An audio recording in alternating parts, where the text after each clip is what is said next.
1 Coríntios capítulo 9, versículo 15, diz assim a palavra de Deus: mas eu de nenhuma destas coisas usei, e não escrevi isso, para que assim se faça comigo, porque melhor me fora morrer, do que alguém fazer vã esta minha glória.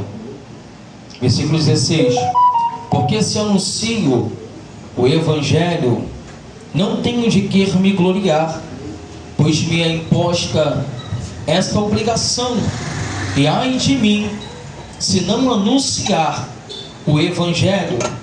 E por isso, se eu faço, olha que coisa forte, de boa mente, terei prêmio, mas se eu faço de má vontade, apenas uma dispensação me é confiada. Logo, que prêmio tenho? Que evangelizando propõe, olha que coisa forte, de graça, o Evangelho de Cristo, para não abusar do meu poder no Evangelho. Porque sendo livre para com todos, fiz-me servo de todos, para ganhar ainda mais. E fiz-me como judeu para os judeus, para ganhar os judeus, para os que estão debaixo da lei, como se estivera debaixo da lei, para ganhar os que estão debaixo da lei, para que os que estão sem lei, como se estivera sem lei, não estando sem lei para com Deus, mas debaixo da lei de Cristo, para ganhar os que estão sem lei. Fiz-me como fraco para os fracos, para ganhar os fracos. Fiz-me tudo para todos, para por todos os meios chegar a salvar alguns. Não iremos salvar todos, mas aqui ele falou de salvar alguns. E eu faço isso por causa, olha que coisa forte, do Evangelho, para ser também participante dele. Não sabeis vós que os que correm no estádio, todos na verdade correm, mas um só leva o prêmio? Correi de tal maneira que o alcanceis. E todo aquele que luta de tudo se abstém. Eles o fazem para alcançar uma coroa corruptível, nós, porém, uma incorruptível. Pois eu assim corro, não como a coisa incerta, assim combato, não como batendo no ar, antes subjugo o meu corpo e o reduzo à servidão, para que pregando aos outros, eu mesmo não venha de alguma maneira a ficar reprovado. Aleluia! Podeis assentar? Deus poderoso. Nós vamos devagarzinho, irmãos.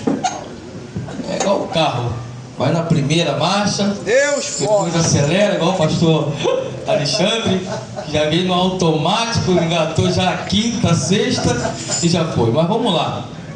Falar desse contexto que nós acabamos de ler, de expressar e de trazer pelo pleno conhecimento a palavra de Deus, nós iremos falar de um homem que era perseguidor da Igreja de Cristo, um homem que apanhou carta para ir a Damasco, mas era um homem que expirava ameaça contra o povo de Deus, para aniquilar, para prender o povo escolhido e santo do Senhor.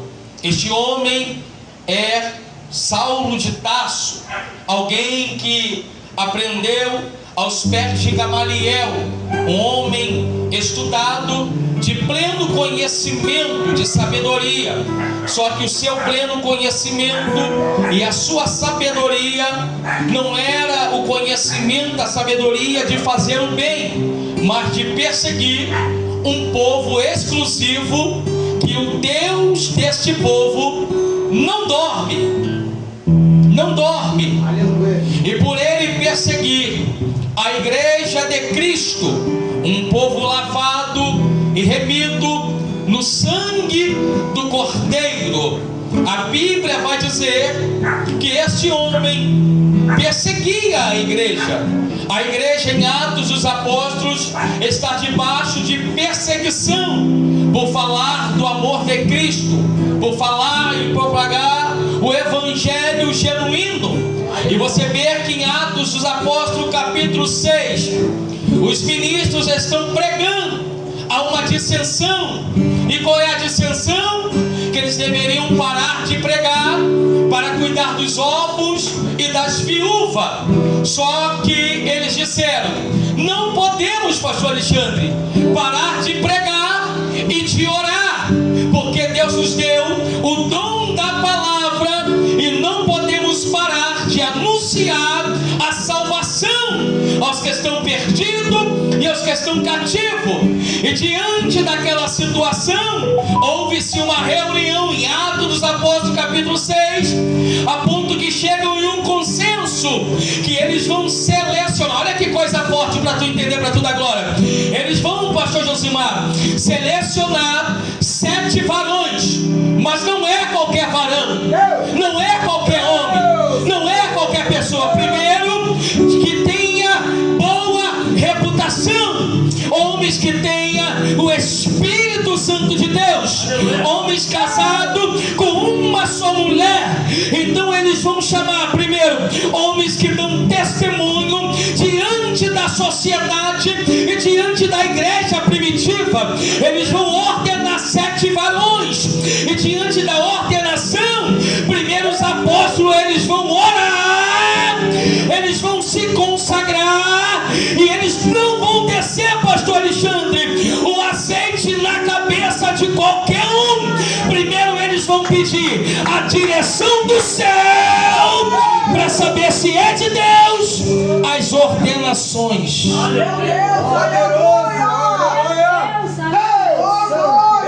Preste atenção, a gente já está esquentando. A gente vai chegando a mensagem ainda. Aleluia. E eles vão descer, vão impor as mãos. Primeiro, oração. Por que primeiro oração? Porque a oração é o contato direto com o céu. Porque a oração sobe, a resposta desce. Porque não podemos ordenar ninguém de qualquer maneira e sem a direção do céu. Porque a ordenação de qualquer maneira vai trazer atrito para a obra e dissensão. Mas quando é direcionado pelo céu, quem recebe a ordenação entende. O chamado de pregar é dos apóstolos, mas nós fomos ordenados para servir como diácono. E o que os diáconos faziam naquela época era cuidar dos órfãos, das viúvas. E quando era trago diante aos apóstolos, as ofertas eram colocadas aos pés dos apóstolos. Os apóstolos repartiam com os diáconos, e os diáconos eles cuidavam dos mais pobres da igreja primitiva, e os apóstolos continuavam a pregar, porque a pregação não pode parar, o evangelho tem que continuar, as almas têm que ser arrebatadas pelo poder da palavra. Então eu entendo que Deus, Ele é especialista em fazer tudo corretamente. Nada é feito de qualquer maneira. Diácono, fica na sua posição. Quem é para pregar, pregue a palavra. Quem é para servir, sirva com excelência, porque Deus tem galardão, tanto para quem prega, tanto para quem serve. Ninguém ficará sem galardão no reino de Deus. Vamos lá, está esquentando. E diante desses homens que foram ordenados a servir, está 2 homens que se sobressaem mais. Quando você lê a Bíblia, um deles é Estevão. O seu rosto resplandecia pela glória de Deus. E ele agora passa apenas não a servir, mas ele passa agora a pregar. com ousadia do Espírito Santo, a ponto que vão se levantar contra Estevão. Saulo está presente, ele está sendo apedrejado perante a face de Saulo. Só que Estevão está vendo, oh que coisa linda, os céus estão abertos para Estevão.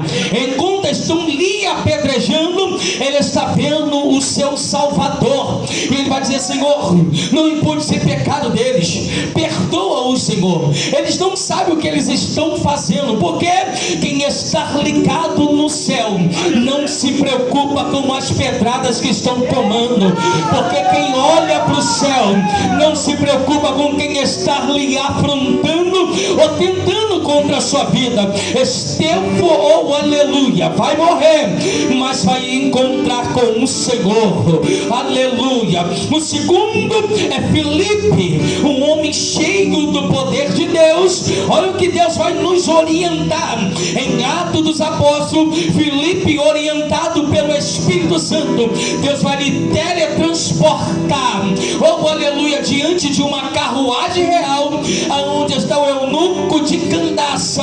Está lendo o livro de Isaías, mas ele não entende, não compreende. Só que Deus pega Filipe agora, teletransporta e diz: se apresenta diante desta carruagem, porque ele está lendo e não compreende. E quando Filipe se apresenta, Filipe vai instruir ele no que ele está lendo. E quando chega perto de uma poça de água, olha que coisa forte, o que me impede agora de descer deste carro e ser batizado nessas águas? Ei, ele não te impede, ele desce, batiza o eunuco nas águas, ordenança de Cristo Jesus, batiza o eunuco e depois ele é teletransportado para onde Deus quer, porque o Espírito Santo é assim, ele foi derramado sobre a igreja. Não é para a igreja ficar parada, é para a igreja estar em movimentação, guiado pelo Espírito,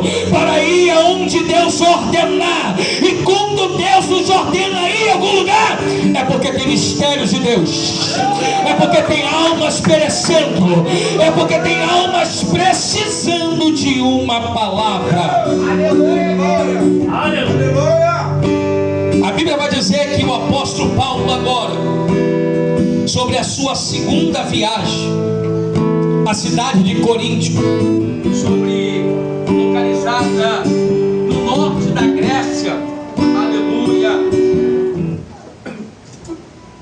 sobre o norte da Grécia, Aleluia, Deus! sobre o norte da Grécia, ele vai agora diante de uma segunda viagem missionária, e ele vai estabelecer dentro da cidade de Coríntio, aonde havia, pastor Alexandre, 2 templos que eram pagãos, que adoravam. Era o templo da deusa Afrodite, a deusa do amor, ou deusa Diana, aonde 1000 mulheres, elas cultuavam a esses deuses. Elas saíam deste templo para vender amor dentro da cidade, uma cidade de prostituição, uma cidade corrompida pelo pecado. Havia os templos dentro dessa cidade, havia também o templo do deus Apolo dentro daquela cidade, havia o templo do deus Apolo dentro daquela cidade, o deus da poesia.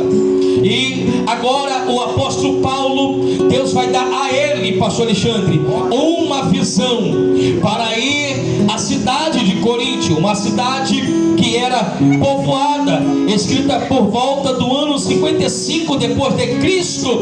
Essa cidade, ela era povoada e tinha bastantes pessoas dentro daquela cidade. E o apóstolo Paulo agora, ele vai ter uma visão. Deus vai se apresentar a ele e dizer para ele ir a esta cidade, e quando chegar lá, ele não se calar e não temer, mas era para ele abrir a boca e pregar. E quando chega dentro da Grécia, dentro de Coríntio, na antiga Grécia, localizado, ele começa a pregar do Deus desconhecido, porque dentro da cidade eles conheciam conheciam o templo da deusa Diana, ou Afrodite, o templo do deus Apolo. Mas agora chega Paulo pregando acerca de um Deus misterioso e desconhecido dentro daquela cidade. E Paulo começa durante 18 meses dentro de Coríntio, ele começa a pregar, ele começa a anunciar, e a palavra ela vai dizer que quando ele começa a ministrar a palavra de Deus dentro daquela cidade, o povo começa agora a se arrepender e confessar ao Senhor Jesus Cristo. E ele começa agora, ele implanta a igreja dentro de Coríntios, aonde nós vamos entrar agora. Só que em 1 Coríntios capítulo 1, pastor Alexandre, versículo 18 vai dizer: porque a palavra da cruz é loucura para os que perecem, mas para nós que somos salvos é um poder de Deus. É um poder de Deus. Para quem não conhece é loucura, mas para nós é poder. É poder, é poder, é poder, é poder de Deus. É poder de Deus. Ele está presente sobre este lugar. Aleluia, Deus. Deus de poder e glória. Aleluia. Aleluia. Ele não temeu, porque Deus, quando nos chama para fazer uma grande obra, Deus ele nos dá a orientação, Deus nos mostra o local e fala que será estabelecido para a honra e a glória do Senhor. E o apóstolo Paulo, como homem temente ao Senhor, que aprendeu com Cristo, que foi salvo por Cristo a caminho de Damasco, teve um encontro com Deus, viu um resplendor de luz, ou resplendor de glória, e ele ficou cego por ver este resplendor de luz. Vai à rua chamada direita, fica 3 dias dentro de uma casa e está o que? Orando e jejuando. E ali dentro ele tem a visão que vai vir um servo do Senhor, o profeta Ananias, que imporá as mãos sobre ele e liberar a palavra para que ele torne a ver. E você vê algo interessante, que é que para muitos Saulo não prestava, para muitos eu e você não prestava, mas tem um Deus do céu que não precisa da opinião da terra para fazer algo na minha e na tua vida. Enquanto a humanidade diz que a gente não vale nada, que você não presta, tem um Deus no céu dizendo: não presta para você, mas para mim. É um homem de Deus, é uma mulher de Deus, é um vaso escolhido para uma grande obra. Deus viu em Saulo o que ninguém viu. O que Deus viu? Deus viu que Saulo era um homem esforçado. Deus viu que Saulo era um homem dedicado no que ele fazia. Ele não parava enquanto não cumprisse o que ele queria fazer. Deus viu isso e Saulo diz: vou usar essa ferramenta agora na minha obra, vou inverter a situação. Agora tu passarás a ser perseguido por amor ao meu nome.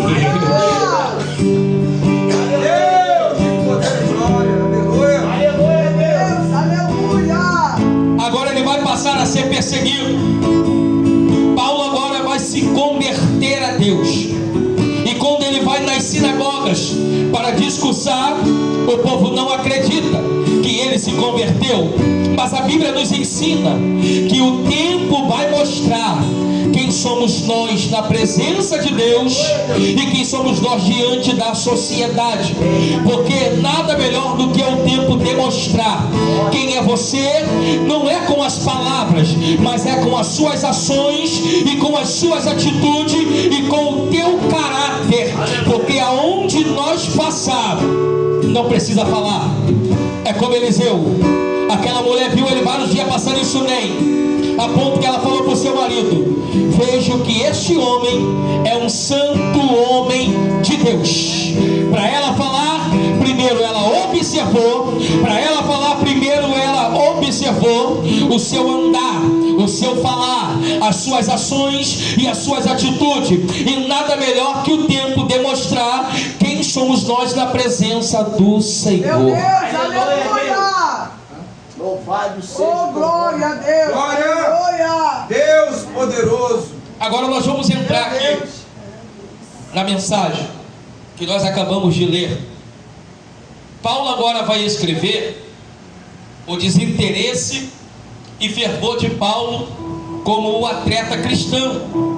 Paulo vai trazer agora, no capítulo 15, algo muito interessante aos nossos corações, porque no versículo 9, do versículo 1 ao versículo 14, está tratando Paulo: não sou eu apóstolo, não sou livre, não vi eu a Jesus Cristo, Senhor nosso, não sois vós a minha obra no Senhor?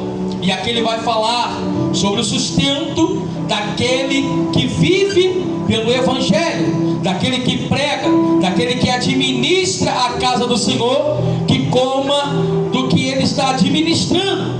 Só que quando você olha para esta palavra, Leonardo, você vê que o apóstolo Paulo, ele não quis usurpar e nem receber nada da igreja de Coríntio, para não pesar aos irmãos. Ele vai dizer aqui, no versículo 15: mas eu de nenhuma dessas coisas usei. Ele poderia usar, ele poderia comer, porque ele trabalhava somente para Deus, e para não pesar a igreja de Coríntios e não pegar nada, porque ele poderia se alimentar. Tanto é que ele vai dizer aqui, olha que coisa forte, olha o que ele vai dizer aqui: se eu não sou apóstolo para os outros, a menos eu sou para vós, porque vós sois o selo do meu apostolado no Senhor. Esta é a minha defesa para com os que me condenam. Não temos nós direito de comer e beber? O que ele está dizendo? Ele implantou a igreja de Coríntios, só que naquela época muitos criticavam aqueles que viviam do Evangelho, e o apóstolo Paulo está dizendo, não temos direito de comer e beber? Não temos nós direito de levar conosco uma mulher irmã, como também os demais apóstolos e os irmãos do Senhor e Cefas? E ele vai dizendo mais, olha que coisa forte: porque na lei de Moisés está escrito: não atarás a boca ao boi que trilha o grão, porventura não tem cuidado dos bois? Ou não diz certamente por nós? Certamente que por nós está escrito: porque o que lavra deve lavrar com esperança, e o que debrulha deve debrulhar com a esperança de ser participante. Só que ele vem dizendo mais aqui, mas nós não usamos deste direito, antes suportamos tudo para não pormos impedimento algum ao Evangelho de Cristo. Então o apóstolo Paulo está deixando bem claro que ele não usurpou nada, nenhuma oferta. Ele tinha direito, que ele era o administrador daquela igreja que ele implantou, mas ele não pegou nada. E o apóstolo Paulo, para não pesar a igreja e para não ser acusado injustamente, que ele fazia tendas para vender, para não pesar a igreja, e também para não ser acusado de alguma coisa como defraudor, como acusador de alguém que poderia inflamar o ministério dele. E você vê que a preocupação do apóstolo Paulo era de não manchar o nome de Cristo, de não envergonhar o nome do Senhor e honrar o Evangelho. Tanto é que ele vai dizer assim, olha que coisa forte, assim no versículo 14: assim ordenou também o Senhor aos que anunciam o Evangelho, que vivam do Evangelho. Olha o que ele está dizendo. Só que no versículo 15 ele está dizendo: mas eu de nenhuma dessas coisas usei, e não escrevi isso para que assim se faça comigo. Olha só, ele escreveu, relatou, narrou, mas nenhuma dessas coisas ele usurpou. Ele se teve favorecido para si, ele rejeitou para não ser pesado aos irmãos e não ser acusado. Só que ele vai dizer assim: porque melhor me fora morrer do que alguém fazer vã esta minha glória. Então ele está dizendo: prefiro morrer do que isto acontecer, do que fazer isto. O apóstolo Paulo vai dizendo mais: porque se anuncio o evangelho, não tenho de que me gloriar, porque me é imposta esta obrigação, e ai de mim se não anunciar o evangelho. O apóstolo Paulo foi um dos maiores missionários daquela época do cristianismo. Não era apenas um direito, era uma obrigação imposta por Deus. Portanto, devemos ter esta mesma conscientização de uma obra missionária, daquilo que Deus tem nos ordenado a fazer. Porque quando nós olhamos para o livro de Marcos capítulo 16, versículo 15, o Senhor nos deu uma grande ordenança. Não foi apenas para o pastor, não foi apenas para o evangelista, foi para toda a sua igreja: ide por todo o mundo e pregai o evangelho a toda criatura. Os que crer serão salvos no evangelho de Cristo. Então Jesus deixou essa ordenança, e o apóstolo Paulo está dizendo: eu não prego por vanglória, eu não prego por interesse. E ele está dizendo que de graça ele recebeu, de graça ele estava dando. E ele estava dizendo: eu prego de boa vontade, com a mente totalmente transformada, e prego o evangelho com amor, tendo a certeza que Cristo quer que eu anuncie o evangelho, porque há vidas que precisam ser alcançadas pelo evangelho genuíno de Cristo Jesus. Aleluia, Deus. Aleluia, Deus. E por isso faço de boa mente. Terei prêmio, mas se de má vontade. Então Deus não quer que fizemos a obra de má vontade, muito menos relaxadamente, e nem de qualquer maneira. Deus quer que façamos a obra com amor, com dedicação, Deus, e que venhamos valorizar. Porque Cristo nos escolheu, nos nomeou, nos chamou, nos deu autoridade, derramou sobre nós o seu Espírito Santo. A sua presença não é para ficarmos parados, é para anunciarmos o evangelho. E tem mais, o apóstolo Paulo fala que foi imposta esta obrigação de quê? Evangelizar. Evangelizar é pregar, é anunciar o evangelho. E ainda tem mais. Ele diz que ele se fez fraco para ganhar os fracos. O que é isso? Ele se igualou aos que estavam fracos e se manteve na mesma compatibilidade para os instruir, aos ensinar. E ele vai dizer assim, ó: porque sendo livre para com todos, fiz-me servo de todos, para ganhar ainda mais. Então o evangelho vai nos ensinar, o apóstolo Paulo, que ele se fez servo de todos, porque a intenção de Paulo não é riqueza humana, mas é salvar mais pessoas para povoar o céu, e era instruir o povo que o caminho que eles estavam andando não era um caminho de salvação, mas era um caminho que levaria eles à condenação. E ele se fez servo. Servo é para servir. Ele se colocou na qualidade de servo. Ele não estava preocupado se ele era apóstolo, mas a visão de Paulo era como a de Cristo: eu vim para servir, eu vim para me doar ao evangelho e anunciar a salvação. E fiz-me como judeu para ganhar os judeus. Os judeus não queriam naquela época. E depois ele foi pregar para quem? Para os gentios. Mas ele não deixou de pregar. E olha que coisa forte. Paulo agora, a gente vai ser bem objetivo. Paulo agora vai dizer assim no versículo 22, ó: fiz-me fraco para os fracos, para ganhar os fracos, fiz-me tudo para todos, para por todos os meios chegar a salvar alguns. Paulo está dizendo que ele fez de tudo. Ele lutou de todas as formas. Ele se posicionou para salvar alguns. Ele viu que nem todos iam ser alcançados, mas alguns iriam receber de bom grado. E nessa época aqui, pastor Alexandre, a Bíblia vai dizer que, olha o que ele vai dizer: e eu faço isso, não é por causa de mim. Olha o que ele está dizendo: e eu faço isso por causa do Evangelho. Ele está dizendo: eu estou me posicionando não pela minha vontade, mas eu estou me posicionando pelo Evangelho que foi propagado a mim, e eu preciso anunciar para quem ainda não conhece. Então ele está dizendo: eu não faço pela minha vontade, eu estou fazendo pela vontade de Cristo, porque o Evangelho não é meu. Eu anuncio aquilo que não é meu, que não pertence a mim, que não favorece a mim, mas favorece a um único Deus. Eu anuncio o que Ele manda, eu faço o que Ele manda e obedeço a sua vontade. Não importa o que eu vou fazer, mas o importante é obedecer a Deus. Aleluia, Deus. Poderoso. E nesta época aqui, ele vai dizer no versículo, olha só: eu faço isso por causa do Evangelho, para ser também participante dele.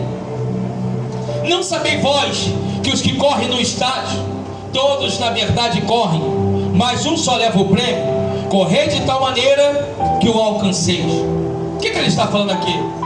Na antiga Grécia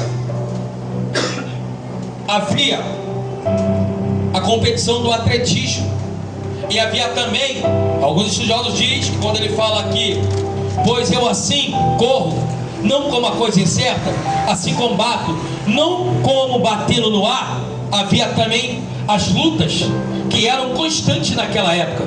Só que quando você vai estudar, quando ele fala da luta, era colocado sobre a mão dos lutadores não apenas ferros ou envolto de vidros para bater no outro e sangrar. Eles tinham prazer nos jogos de ver sangue. E o atletismo era o quê?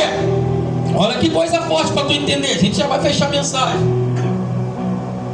O apóstolo Paulo, ele vai ao estádio, porque na antiga Grécia havia o estádio aonde era lotado, como o Maracanã, quando tem um futebol, tem um jogo aí do tal do Flamengo, né, irmãos? Que lota o Maracanã com quase 80 mil pessoas, e ali eles aplaudem. E assim era naquela época.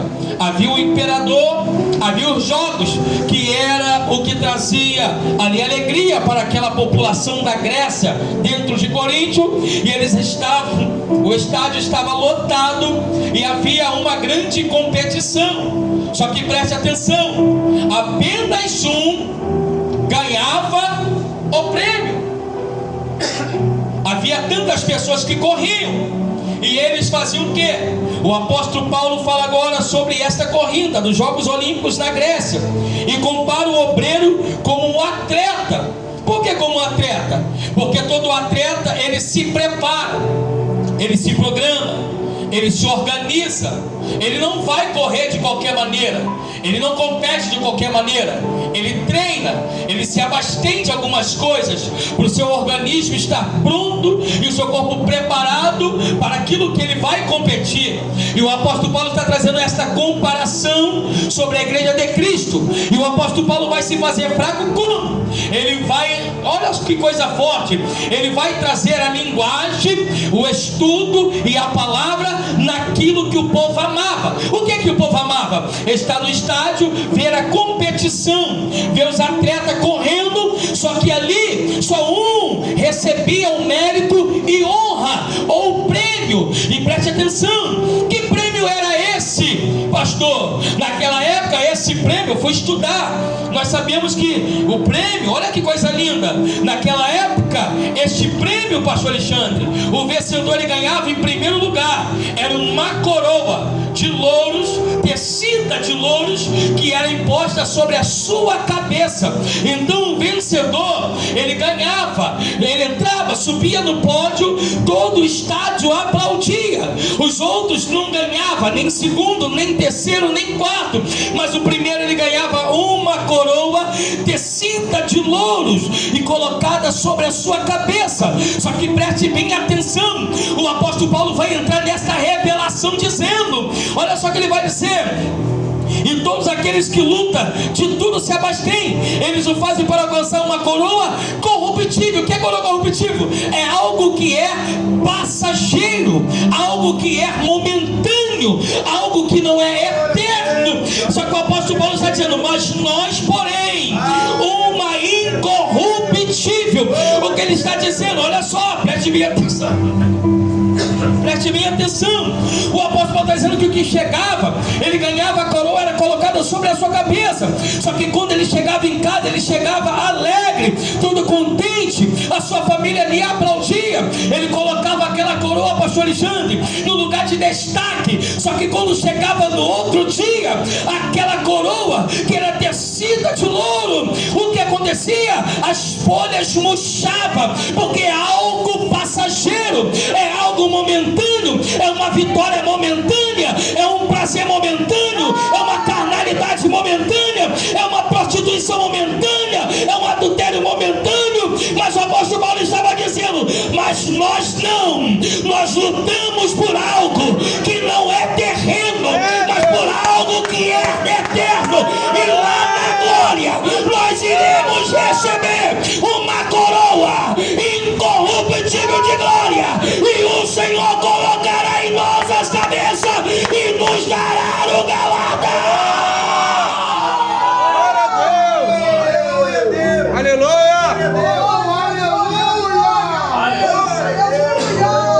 Nazareno, obrigado, Jesus. Forte.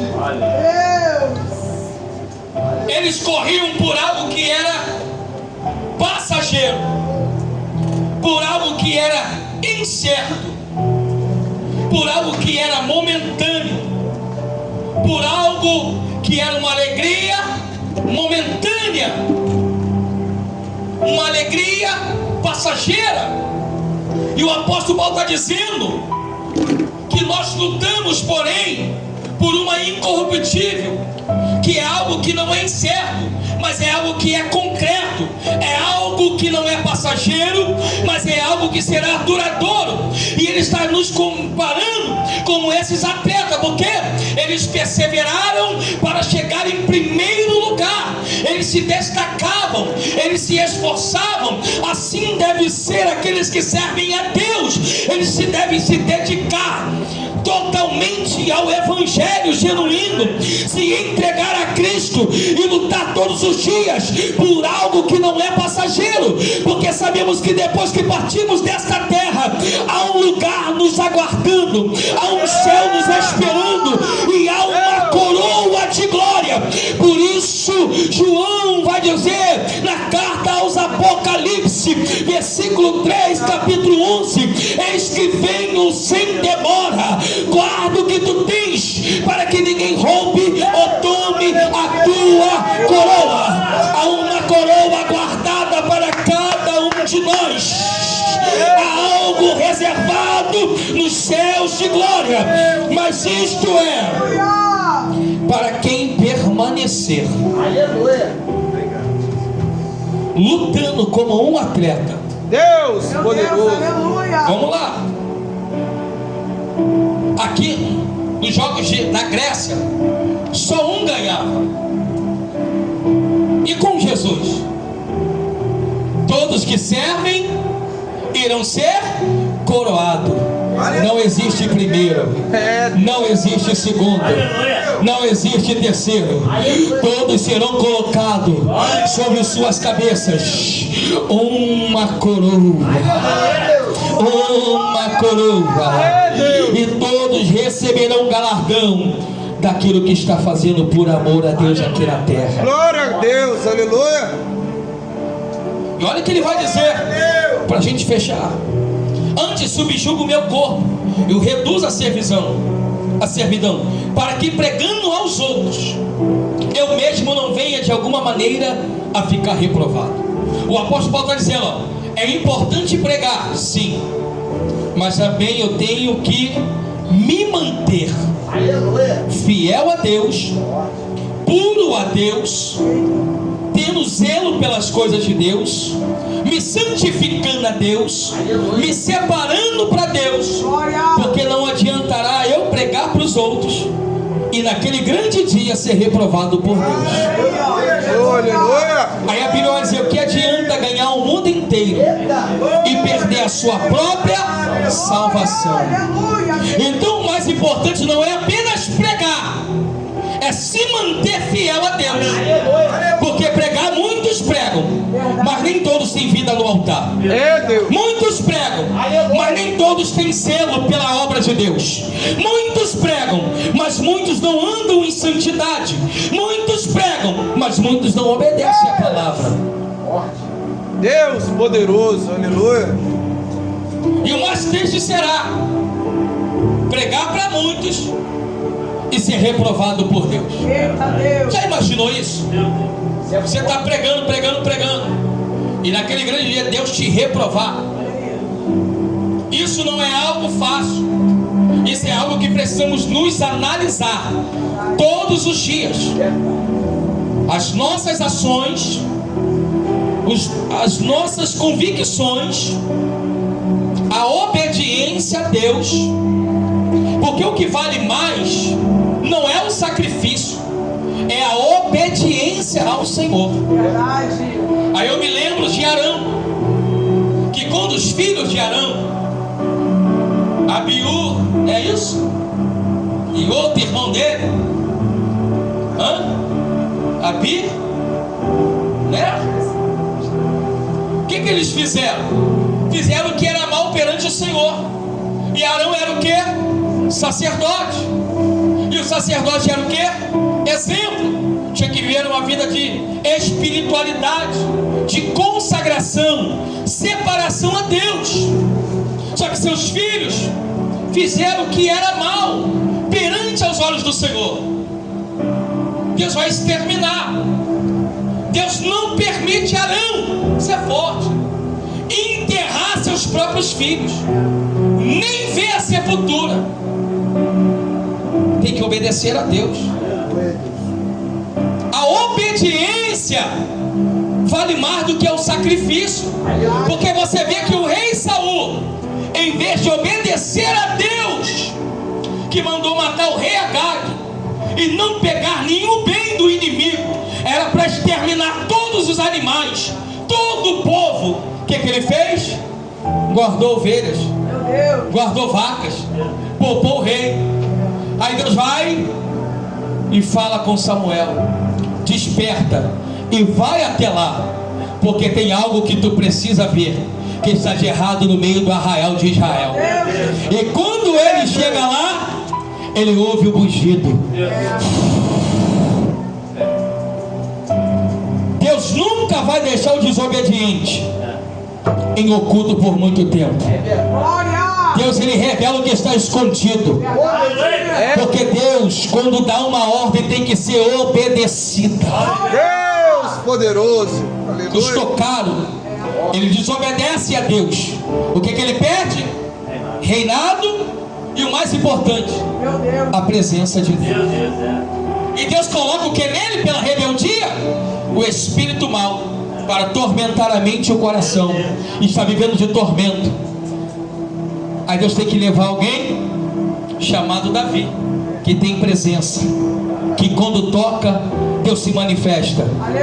Para entrar no palácio, tocar, o espírito mau sai, porque quem está ali é o segundo que Deus vai levantar para estar como rei de Jerusalém. Então a desobediência leva o homem a perder a melhor coisa que o homem tem na terra.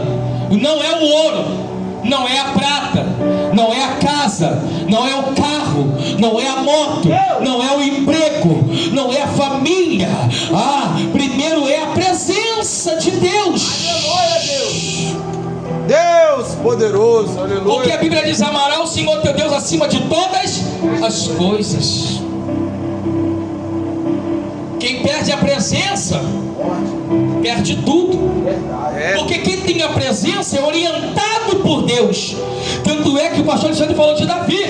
Davi, quando narra o Salmo 51, ele está pedindo a Deus, sabe o que? Senhor, retire de mim tudo, o palácio, as mulheres, concubina, o ouro, a prata, mas ó Senhor, não retire de mim o teu Espírito, porque o teu Espírito Santo é o que me traz a tua paz, é o que me aconselha, é o que me consola, é o que me edifica, o que me fortalece, é o teu Espírito. Então nós devemos entender nesta noite, priorizar a presença de Deus e não rejeitar o chamado divino. Aleluia, Deus.